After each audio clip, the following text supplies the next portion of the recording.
Hello and welcome friends for competitive English sessions and today's topic for discussion is reading comprehension।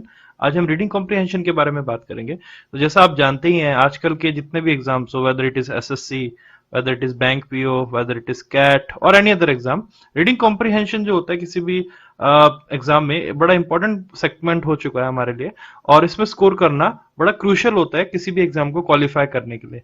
तो आने वाले कुछ minute में हम आपको इससे रीडिंग कॉम्प्रिहेंशन से जुड़ी हुई कुछ टिप्स के बारे में बताएंगे।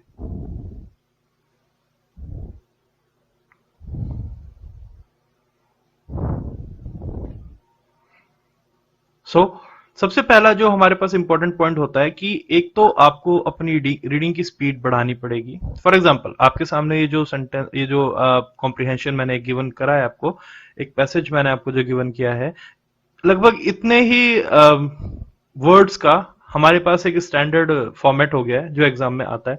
तो अब अगर आप इसको प्रॉपरली टाइमली पढ़ नहीं सकते तो you cannot actually solve the questions. हालांकि पूरा आपको पढ़ने की जरूरत होती नहीं है, बट फिर भी अगर आपकी रीडिंग स्पीड कम है तो चांसेस कम होते हैं कि आप 10 में से 10 क्वेश्चन अटेम्प्ट कर पाए। तो it is very important that you enhance your reading capability. And यहाँ पे रीडिंग स्पीड बढ़ाने से मतलब नहीं, यहाँ पे अंडरस्टैंडिंग बढ़ाने से मतलब है कि कॉम्प्रिहेंशन का मतलब होता है अंडरस्टैंडिंग। आपने पढ़ दिया खाली और उसको आप समझ नहीं पाए तो अगेन आप आंसर तो दे नहीं पाएंगे। तो reading speed with understanding is very important. Okay, so read a lot, that will ultimately help you in scoring good marks in your exam. Second very important thing is that you have to work very hard on your vocabulary.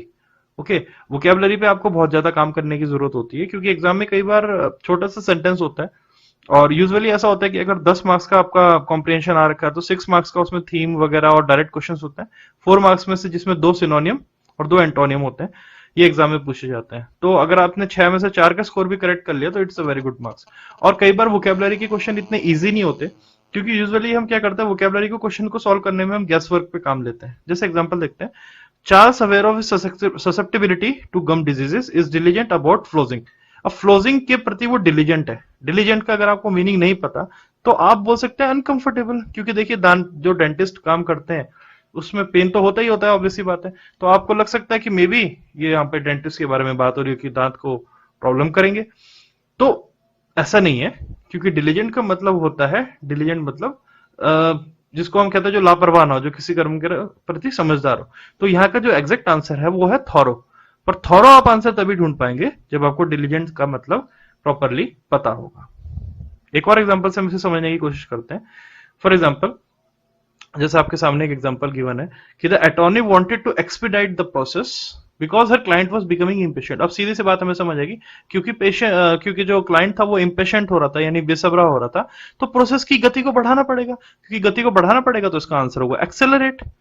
आपको ज्यादा पढ़ने की जरूरत नहीं पड़ी। तो it's very important that you have good vocabulary. Vocabulary अगर आपकी इंप्रूव होगी then only you will be able to solve the questions.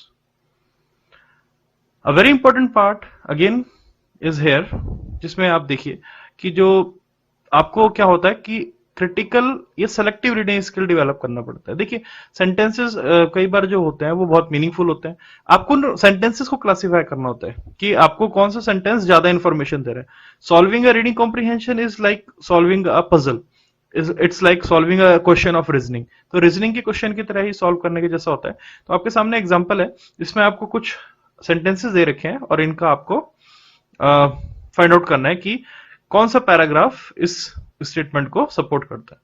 तो एक बार पढ़ लेते हैं। There are no effective boundaries when it comes to pollutant. देखिए पॉल्यूटेंट के लिए कोई इफेक्टिव बाउंड्रीज नहीं होती। ये कीवर्ड्स भी हैं कि पॉल्यूटेंट के लिए कोई इफेक्टिव बाउंड्रीज नहीं है। तो मुझे शुरू में पता चल गया कि यहाँ पे बताने की कोशिश की जा रही है कि पॉल्यूटेंट्स जो होते हैं स्प्रेड कर सकते हैं और उनके लिए कोई बाउंड्री नहीं होती। Studies have shown that toxic insecticides that have been banned in many countries are riding the wind from countries where they remain legal. देखिए कुछ देशों ने डीडी मतलब टॉक्सिन्स पे या इंसेक्टिसाइड या पेस्टिसाइड पे बैन कर दिया, पर कुछ ने नहीं करा। पर जिन्होंने नहीं करा वहां से वो क्या हो रहे हैं, हवा के द्वारा दूसरे देशों में पहुंच रहे हैं। Compound such as DDT and toxaphene have been found in remote places like the Yukon and other Arctic regions. तो यहाँ पे मुझे क्लियरली पता चल गया कि दे आर टॉकिंग अबाउट कि पॉल्यूटेंट को रोकना मुश्किल है, ये उनके लिए कोई बाउंड्रीज हो नहीं सकती। क्योंकि हालांकि कुछ देशों ने उनको अपने बैन कर दिया, पर जिन देशों ने बैन नहीं किया है वहां से हवा के द्वारा वो उड़ के जाते हैं। और इसका सबूत देने के लिए इन्होंने कहा है कि कुछ कंपाउंड जैसे डीडीटी और टेक्सोफीन जो है वो कुछ ऐसे दूर दराज के क्षेत्रों में मिला है जहां तक उसे पहुंचना नहीं चाहिए था। अब हम सेंटेंसेस पढ़ते हैं। Toxic insecticides such as DDT have not been banned throughout the world. देखिए ये हो सकता है क्योंकि उन्होंने बोला हर जगह बैन नहीं हुआ है, तो इसको हम क्रॉस नहीं करते। More pollutants find their way into polar climates and do into warmer area. देखिए यहाँ पे ये अब आपको ना यहाँ पे एक अपना कॉन्सेप्ट लगाना नहीं होता, क्योंकि क्या होता है अक्सर हम ग्लोबल वार्मिंग या पोल्यूशन या इसके बारे में काफी कुछ पढ़ते हैं, तो हमको बहुत सारी चीजों के बारे में पता होता है। तो जब आप कोई पैराग्राफ का क्वेश्चन सॉल्व करें, when you solve a comprehension reading comprehension question, तो आपको पूरी तरह से उस इंफॉर्मेशन पे डिपेंड होना होता है जो आपको उस आरसी में दी गई थी। तो हालांकि हमें ये पता है कि ज्यादा से ज्यादा पॉल्यूटेंट जो है पोलर क्लाइमेट में जा रहे हैं, पर यहाँ पे कुछ ऐसा मेंशन नहीं है, तो ये हमारा ऑप्शन नहीं हो सकता। Studies have proven that many countries have ignored their own anti pollution laws. ऐसा कुछ भी यहाँ पे नहीं बोला गया, तो ये भी आपका आंसर नहीं हो सकता। DDT and toxaphene are the two most toxic insecticides in the world. ऐसा कुछ भी क्लियरली मेंशन नहीं है यहाँ पे। Even a world wide ban on toxic insecticide would not stop the spread of DDT pollution. This is not possible. तो हमारे पास option बचा ए। तो आपको पढ़ना है, सेलेक्टिव रीडिंग करनी है, और दूसरी वेरी इंपॉर्टेंट चीज ये है कि आपको अपनी प्रीवियस नॉलेज को अप्लाई नहीं करना है। आपको जो चीजें पता है उनको अप्लाई करने की कोशिश ना करें। जितना पैसेज में इंफॉर्मेशन दी गई है सिर्फ उसी पे फोकस कीजिए। Now we are here with a tip and the tip says कि आपको अगर किसी आरसी का थीम पता करना है तो आपको उसके फर्स्ट और लास्ट के कुछ सेंटेंसेस को पढ़ना होता है। जिस एग्जांपल देखते हैं, our people wore garlic around their necks to ward off disease, यानी बीमारी को हटाने के लिए गले में लहसुन पहनते थे। Today most Americans would scoff at the idea of wearing a necklace of garlic. आज लोग हंसेंगे close to enhance their wellbeing. However you might find a number of Americans willing to ingest capsules of pulverized garlic or other herbal supplements in the name of health। तो ये बता रहा है कुछ alternative system के बारे में। ठीक है, शुरू में लास्ट में अगर हम देखें, फॉर एग्जांपल फिजिशियंस में currently prescribe acupuncture for pain management or to control the nausea associated with chemotherapy. Additionally, many US medical schools teach courses in alternative therapies and many health insurance companies offer some alternative medicine benefits। तो यहाँ पे ये बताया जा रहा है, देखिए contrast show कर रहा है। शुरू में बताया जा रहा है कि पहले लोग गले में लहसुन डाल के घूमते थे, आज इस तरह से कोई करे तो लोग उस पर हंसेंगे, पर लास्ट में उन्होंने क्या बोला है कि आज की डेट में कुछ एग्जांपल इन्होंने बताया कि कुछ फिजिशियंस जो होते हैं वो एक्यूपंक्चर को रेफर करते हैं। तो शुरू में उन्होंने कॉन्ट्रास्ट किया कि ऐसा होगा तो लोग हंसेंगे, पर लास्ट में बोला है कि धीरे धीरे इस चीज को एक्सेप्ट किया जाने लगा है। तो अब आपको इसका थीम ढूंढना है, तो थीम देखने के लिए हम देखते हैं, alternative medicine is now a big business in the United states with more American seeking it out then ever before. ऐसा तो यहाँ पे हमने कुछ कहीं भी नहीं देखा, शुरू और लास्ट में तो कम से हम नहीं देखा, पर ये हो सकता है। Today it is not unusual for mainstream doctors to incorporate alternative therapies into their practice. Very important, उन्होंने अपनी प्रैक्टिस में नहीं इंक्लूड किया, उन्होंने उनको रेफर किया है, तो ये हो नहीं सकता। Over the last few decades alternative medicine has become more popular, accepted and participated in the United States. This can be the answer. People are tired of conventional medicine, focus on technology. ऐसा तो यहाँ पे कुछ mention नहीं है। तो हालांकि आपको आंसर देने के लिए पूरा का पूरा पढ़ने की जरूरत है, पर अगर आप शुरू और लास्ट के कुछ सेंटेंसेस दें तो आपके चॉइसेस जो होती है वो कम होती है। तो अभी हमारे पास ए और सी चॉइस है, पर पूरी तरीके से आंसर जानने के लिए आपको एक बार पढ़ना जरूर पड़ेगा, and the correct answer is C. तो ऐसा नहीं है कि शुरू के और लास्ट के सेंटेंसेस पढ़ के आपको पूरा आइडिया मिल ही जाएगा, but you will get more idea about the concept going on. Next very important tip is look out for vocabulary based questions. Okay, कुछ क्वेश्चंस होते हैं जो सीधे सीधे वोकैबुलरी पे बेस्ड होते हैं, उन क्वेश्चंस पे आपने ध्यान देना। फॉर एग्जांपल मैं आपके सामने कुछ क्वेश्चंस लिखे हुए हैं। यहाँ पे एक वर्ड आ रखा है ग्लूमी, एक वर्ड आ रखा है कैकोफोनस, और बोला है कि इनका अपोजिट यानी एंटोनियम आपने ढूंढना है। ठीक है, सिमिलरली नेक्स्ट में अगर आप देखें तो आपके सामने कुछ वर्ड्स गिवन है और आपको इन वर्ड्स का क्या ढूंढना है, सिनोनिम ढूंढना है, क्योंकि ये देखिए लिखा है सेम इन द मीनिंग। ये है परपिटेटर्स और इल्यूसिव। तो इसको एक्सप्लेन करने के लिए मैं आपको बताता हूं कि एग्जाम में 10 में से 4 नंबर लाना कई बार बहुत ईजी होता है।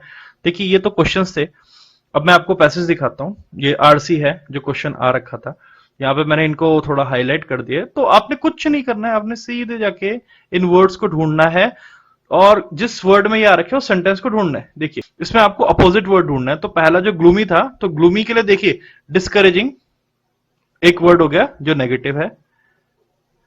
डिस्गस्टिंग, डिस्करेजिंग दोनों नेगेटिव है, वर्सेटाइल पॉजिटिव है, हरफनमाला, और ट्रेजिक भी नेगेटिव वर्ड है। तो क्योंकि मुझे अपोजिट ढूंढना है तो यहां पे इसका आंसर होगा सी, ब्राइट। मी का एंटोनियम होगा ब्राइट। उसी तरह से केकोफोनस का मतलब हो जाएगा कर्कश, यानी एक आवाज जो कानों को चुभे।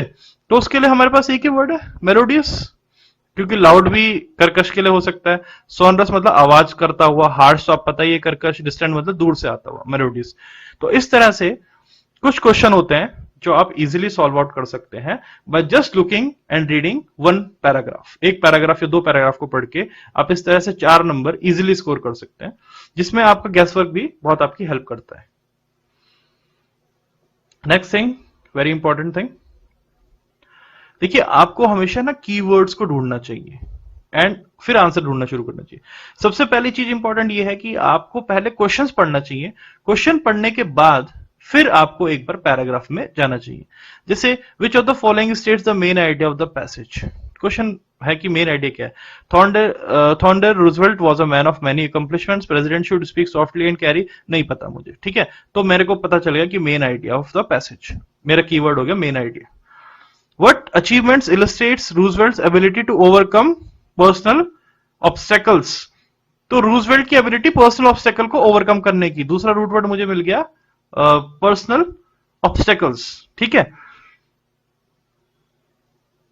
इसी तरह से रूजवेल्ट फर्स्ट प्रेसिडेंट कैसे बने, फर्स्ट प्रेसिडेंट हाउ, ये मुझे मिल गया तीसरा रूट वर्ड।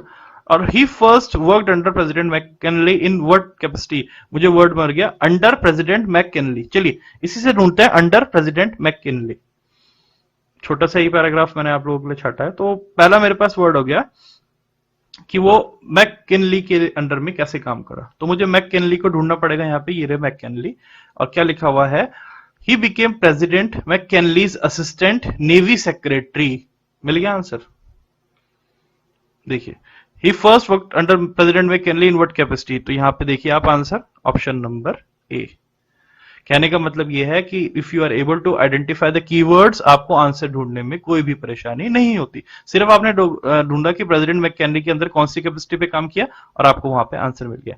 इसी तरह से देखिए according to the passage how did Roosevelt became first president, Roosevelt first president कैसे बने। तो यहां पे एक रूट वर्ड आप ढूंढ सकते हैं, फर्स्ट, पहली बार रूजवेल्ट कैसे प्रेसिडेंट बने। ये देखिए यंगेस्ट प्रेसिडेंट लिखा हुआ है यहाँ पे।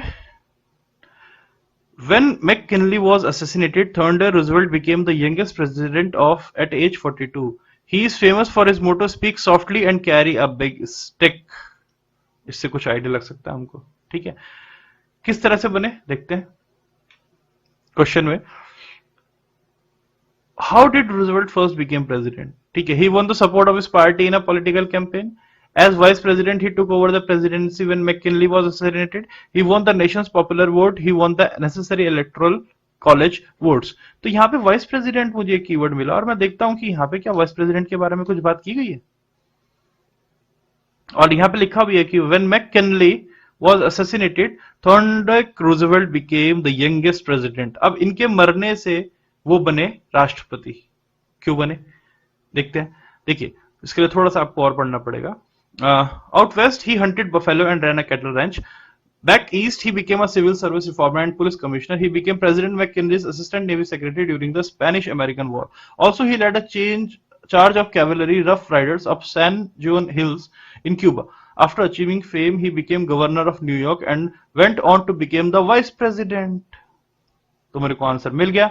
आंसर क्या है कि because he was working as a vice president and वो क्या हो गया, मैककिनले की डेथ होगी, इसके कारण उनको राष्ट्रपति का ओहदा मिल गया। तो इस तरह से by applying simple reasoning and by applying the skill of reading things you can easily find out the answers. So these are the tips and techniques. And usually एक चीज और ध्यान रखिए कि जो पहला क्वेश्चन होता है वो यूजुअली फर्स्ट पैराग्राफ में ही आपको मिल जाता है, तो ये एक रिलेशन होता है, सेकंड आपको सेकंड पैराग्राफ में मिल जाएगा। जो मेन थीम वाला क्वेश्चन होता है इसके लिए आपको कई बार पूरा का पूरा पैराग्राफ पूरा का पूरा आर्ट्स ही पढ़ना पड़ता है। अगर फर्स्ट और आर्ट्स से आप इजीली क्वालिफाई कर पाए तो ठीक है, अदरवाइज आपको पूरा पढ़ना पड़ेगा। So by this we come to the end of the presentation. Hope you enjoyed it. Hope you got some information from it. Keep on watching us. Thank you very much.